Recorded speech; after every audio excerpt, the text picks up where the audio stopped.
আমেরিকার গ্র্যান্ড ক্যানিয়নের কথা কে না জানে, কিন্তু দেখার সৌভাগ্য কত জনেরই বা হয়। মার্কিন মুলুকে না যেতে পাওয়ার দুঃখ ভোলাতে ঘুরে আসুন না বাংলার নিজস্ব গ্র্যান্ড ক্যানিয়ন থেকে গনগনি। মেদিনীপুরের গড়বেতার কাছে গনগনিতে নদী পাড় ক্ষয়ে গিয়ে তৈরি হয়েছে বিস্তৃত র্যাভাইন। ছোটোখাটো ক্যানিয়ন বললেও ভুল হবে না।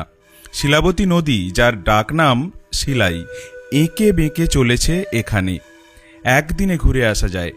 এখানে শীতকালে প্রচুর মানুষ পিকনিক করতে আসেন। নদীর পাড়ে বেড়ানোর সেরা সময় ভোরবেলা আর সূর্যাস্তের সময়।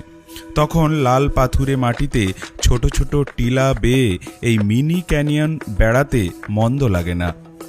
লোককথা অনুযায়ী এই জায়গাতেই নাকি বকাসুরকে বধ করেছিলেন ভীম, আর ক্যানিয়নের গুহার মতো অংশগুলো জনশ্রুতিতে হয়ে গিয়েছে পাণ্ডবদের গুহা। অবশ্য শাল পিয়ালের জঙ্গলে হারিয়ে যাওয়া গনগনিকে সেরকমই রূপকথার রাজ্য মনে হওয়াটা অস্বাভাবিক নয়। টিলার কয়েকটা জায়গা আবার মন্দিরের আকারের।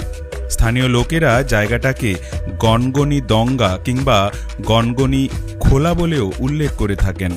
নদীর ক্ষয়ের ফলে ল্যাটেরাইটে তৈরি হওয়া অদ্ভুত সুন্দর ল্যান্ডস্কেপ দেখতে দূর দূরান্ত থেকে লোকজন আসে এই গনগনিতে। তাদের মধ্যে একটা বড় অংশ কিন্তু ভূগোলের ছাত্রছাত্রীরা। গবেষকদেরও নিয়মিত আনাগোনা রয়েছে এখানে। গনগনি থেকে ঘুরে আসতে পারেন আশপাশের কয়েকটা বিখ্যাত মন্দিরে, যার মধ্যে সবচাইতে জনপ্রিয় সর্বমঙ্গলা কালী মন্দির।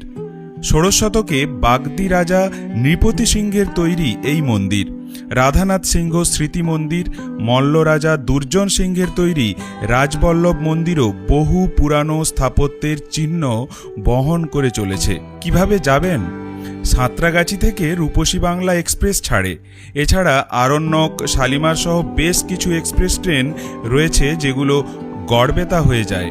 গড়বেতায় নেমে সেখান থেকে গনগনি যাওয়া যায় রিক্সা বা টোটো ধরে। গড়বেতা কলেজের কাছেই শিলাবতীর পাড়।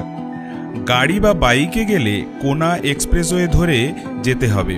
4 ঘন্টা ড্রাইভ করে পৌঁছে যাবেন চন্দ্রকোনাতে। সেখান থেকে আরও 40 মিনিটে এই গনগনি।